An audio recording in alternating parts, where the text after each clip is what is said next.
everyone, Lou here. For those who are new here and didn't see my previous video, this is the finale to a series of videos I'm doing on Huniepop after a long time. So roll the intro and let's get started.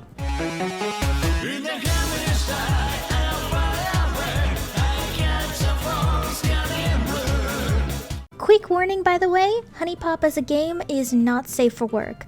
Although about 90% of you are grown adults like me, some of you are in your late teens according to my analytics, so I'm just mentioning it as the game is for people 18 and over, period.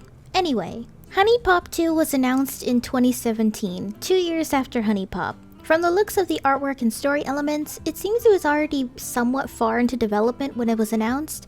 However, the game would be delayed multiple times following the announcement. The first delay came about a year later when Huniedev announced he was busy helping another developer with their own game called the Spiral Scouts.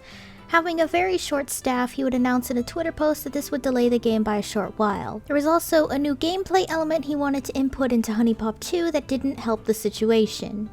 In 2019, the game was supposed to release, but Huniedev faced unknown health issues that year, so he had to push the game back to 2020. Knowing how bad 2020 was for all of us, especially those who worked on creative projects, the game would face one more small delay before its release on February 18th, 2021. The game would receive positive reviews, but not as much hype. Some criticize Huniepop 2 for being unnecessarily difficult for a hentai game with a coat of paint, while others didn't care for the vague attempt at story. Before we dive deep into this review, I will warn some things. Huniepop as a franchise heavily dives into fetishizing people and tropes due to being, well, a hentai game. In the world of 2021, this made Huniepop as a series very controversial and offensive to some people. I don't see the game as offensive solely because this is a glorified hentai and that's kind of the point, to dive into every fetish people have, so there's something for everyone who likes women. Point is, I wanted to mention it as people bring it up fairly frequently if you talk about Huniepop, so that's just a warning that this game can be offensive to some. With that out of the way, let's start this review.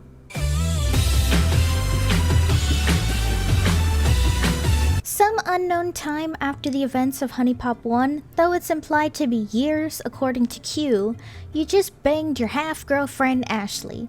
I say half because Ashley has commitment issues that we'll go over in a second. Q tells you that you need to go to this tropical island because, as shown in the beginning cutscene, these super thirsty space succubi are going to wake up from their 1,000-year slumber and destroy the planet if they don't have someone to bang them. Since we banged the goddess of love and desire, Venus, in the last game, then this shouldn't be a problem and we can totally go to bang them right away, right? Except apparently you need a bunch of panties to summon them earlier in a ritual, so you have to go out and bang every woman on this island. After that, you bang the space succubi and then you bang Q for what's probably the millionth time, so yay? Happy ending, I guess? Unlike the first game, where the plot was just to bang every woman who looks at you, there's some actual story here in the form of the characters. However, I'll go over the characters in just a second.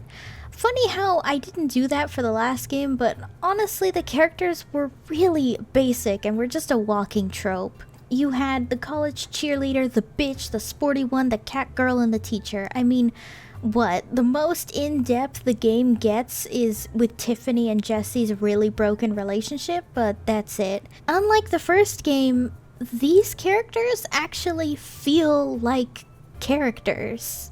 Anyway, although the story is simple, I thought it was pretty fun, though I will say that if it wasn't for Q reminding you of the plot every time you see her, I probably would have forgotten it due to the gameplay. Although the plot is short, the game is definitely a lot longer to play than the first game. Overall, the story is funny, and I'm glad it's short enough where it doesn't take over the reason I play Huniepop: the gameplay.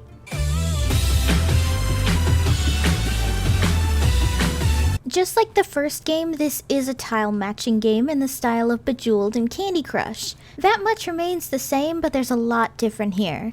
This is a game where you're going on a double date with two girls who have something in common. Some of the combinations are kind of weird, like Lillian and Leilani, but Oh well. The concept of traits is still there, but I do like that some girls' traits will actually be what the other doesn't like, so it makes certain dates a lot easier than others. However, there is a major downside to dating, and that's the stamina feature. On top of having a limited number of moves, now you have to worry about the girl's stamina. Basically, this means you're not allowed to focus entirely on one girl throughout the date, or else she'll get tired or overwhelmed. While I know why this was implemented to prevent players from making this too easy by just focusing on one girl, it is a frustrating mechanic. Half the reason this game took me so damn long to finish in my first playthrough is solely due to the damn stamina meter running out. While I understand the reason, I just think the stamina meter was completely unnecessary and made the game a lot more difficult than it should be. I don't mind difficult games, that's the whole reason I play Huniepop, but that's just a whole new level of frustrating. On top of that, there's also the baggage system that I'll go over in a bit that made the issues with stamina and limited moves even worse. From characters draining moves, getting offended over sentiment tokens, getting offended over passion tokens, and so on, that the combination of stamina and baggage actually did make this game frustrating a couple of times. I will mention everyone's baggage in a second for the character section, but I do genuinely like the baggage system. I think it's kind of realistic to real-life dating, and it was an interesting mechanic. I just don't like the combination of stamina and the baggage system. I would have preferred one over the other. Upgrading a girl's affection and your own stats was also a lot more confusing than the original. Instead of having a honey and money system, now you just have these seeds that you use in separate categories. The girls like to give them gifts that level up your stats and drinks that level up their stats. You can also not get a girl drunk to make them easier for yourself. Instead, you give them a smoothie with the trait they like, though you can give food to increase their stamina or passion. As for date gifts, that remained the same at least. Due to all the negative issues I just mentioned, this actually made me forget about the plot a couple of times. I sat there after finishing a complicated date going, "What was the plot again?" Until I go to my room to change a girl to a really cute outfit where Q reminded me of the plot. Overall, while the gameplay is really fun at some points, the new features are incredibly frustrating. If you ask me, I would have preferred if the game kept the baggage system but not the stamina, or at the very least, made the stamina bar a lot longer because that was such a frustrating mechanic.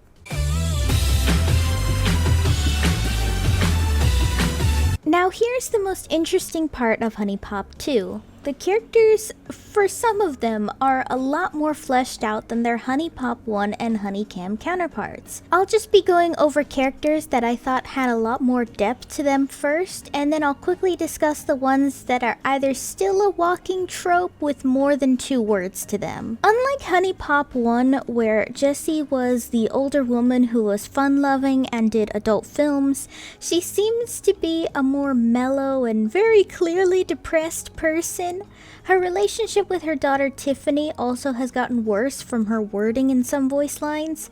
At some point, Tiffany blocked her on all social media, which is actually kind of sad. I didn't really have any opinions on Jessie in the previous game, except I thought it was kind of cute that she loves Christmas like every mom does. But this game made me feel genuinely bad for her. She also recently quit her job as an adult film actress due to the industry's very obvious double standard on age. The only character who manages to lift her spirits is Abia, who is a fan of her work. To be honest, I wish we kind of got an ending where everyone was going home, because I would have liked to have seen if Jessie left in better spirits or something. Jessie's baggage in the game shows she's developing a lung disease due to her smoking. She doesn't really want spicy times anymore, and she's just really badly depressed for obvious reasons. Nora is one of the more complex characters next to Jessie, Ashley, and Polly. She's the maid at the hotel and is apparently in a gang or some kind of dealer, I think. You meet her when she steals Ashley's jewelry because she was gonna sell it. Although she acts like kind of a bitch on the outside, it's because of her home life. Her father walked out on her when she was very young, and she had to help look after her other siblings. Money was tight, so Nora would turn to a life of crime to help support her family. And her early abandonment issues, And crime stuff made it where she doesn't trust anybody. The only person she trusts is her cousin Kiana from the first game. To be honest, I felt genuinely bad for Nora, and she honestly feels more fleshed out because of that. She's another one that makes me wish there was an epilogue because I actually wanted to see more of her develop throughout the game. Her baggage is basically that she has severe abandonment issues, trust issues, and gets really vindictive if you betray what little trust she has in you. Polly is one of my favorite characters from Huniepop 2, though I have to warn that along with Abia, Polly is another extremely controversial character in this game. Polly is a trans woman, but is basically a stand-in for the futa trope, which is kind of yikes. However, a lot of controversy came from this decision, from transphobic remarks, concerns about being trans would be nothing more than a fetish to tick on, and so on, that she was basically chaos when Honeydev announced she was trans. To try and make everyone happy, he basically had it where you could pick if Polly had surgery, if you know what I mean, and removed all references to Polly being possibly trans to play it safe. Again, I am not the right person to be making that kind of call, so I won't be diving into my own 2 cents. I'll just say it was a messy approach to possible representation. Very, very messy. Besides the heavy controversy, I adore Polly. Right away, her design is adorable. She speaks in a Brooklyn accent and has literally the cutest outfits ever. All her outfits are designed after specific periods of time, and specifically this poodle skirt kills me from how fucking cute it is. Her personality is also adorable. She's a beauty tuber, so she's extremely inviting because of that.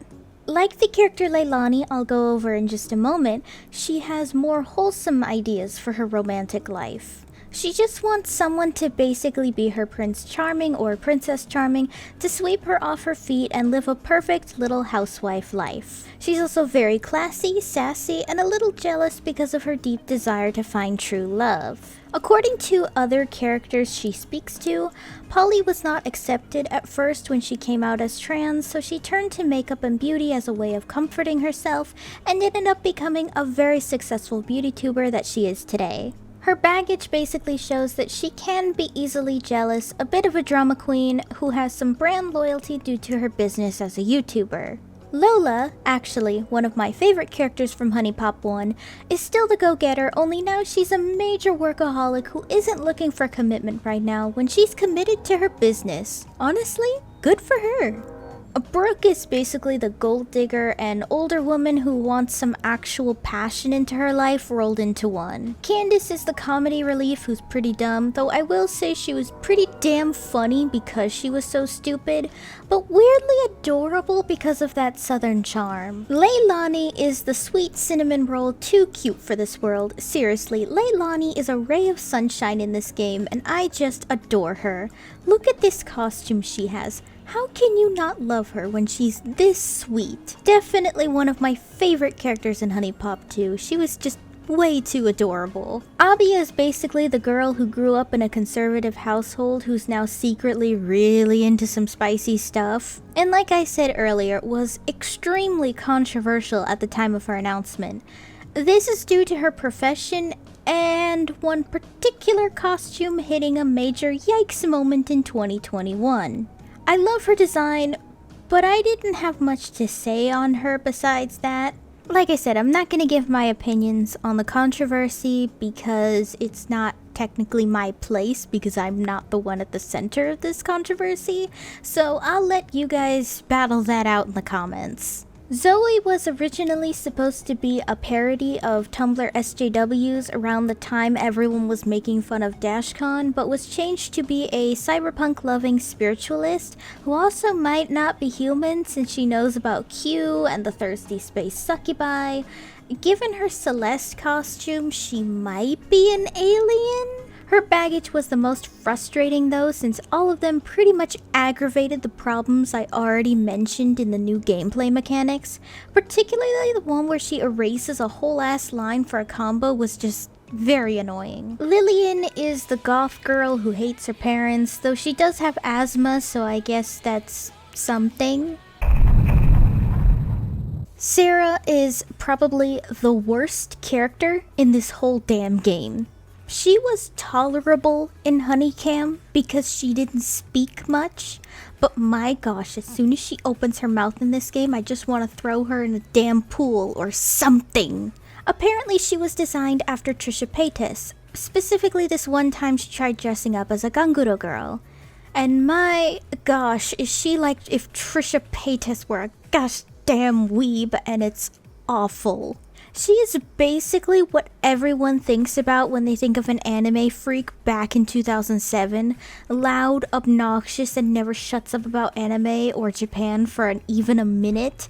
Gosh, it was just so rough to deal with. Her and Audrey just please no.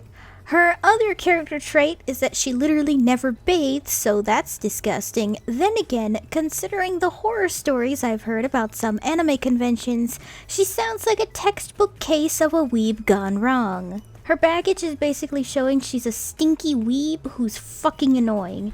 At least her hairstyles were cute. I particularly liked those rainbow pigtails.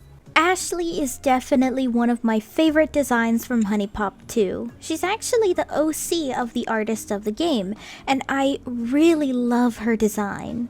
She's British with a skater vibe and a very chill attitude to everything. Characters with red hair and freckles are also my weakness because I think it's just peak adorable character design, so I kinda just automatically love her. As cool, funny, and chill as she is, Ashley has unknown commitment issues. I do wish they explored that a little more, but she basically almost married a really shitty and possibly abusive ex that made her swear off commitment, so she'd rather just chill and fling herself from person to person instead of a serious relationship. Luckily, this is basically cheating simulator, so she's probably the only character in this whole game who wouldn't spit in your face if she found out about everything. Her baggage basically shows more of her commitment issues, the fact that she gets easily bored, and she has seasonal allergies.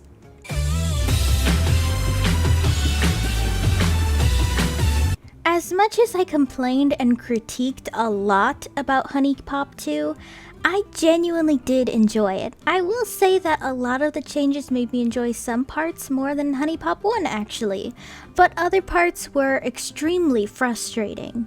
If HoneyDev ever made a Huniepop 3, I would like to think he would go back to single dating, remove the stamina. If you want to spice up the gameplay, I'd say that it'd be super interesting if the next gimmick is trying to keep it a secret that you're cheating on a girl with every woman who breathes in town.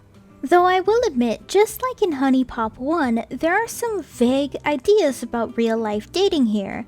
Like how in Huniepop 1 it focused on getting to know someone inside and out, Huniepop 2 focuses a lot on dealing with another person's baggage, and although it can be an extremely frustrating mechanic, there's something I do like about it. I mean, I'm not expecting morals and lessons in a game about basically banging every consenting woman in a 50-mile radius, but it does feel like a weird moral about learning to accept that everyone has flaws. Again, weird coming from a hentai game, but then again, Huniepop is a weird fucking franchise. With that said, thank you everyone for tuning into this weird-ass series of Huniepop reviews. If Huniepop 3 is ever announced and released, I assure you that I will definitely play it and review it. Either that, or hopefully Honeycam 2, because that would be fun. And as always, if you guys have any suggestions, let me know down below.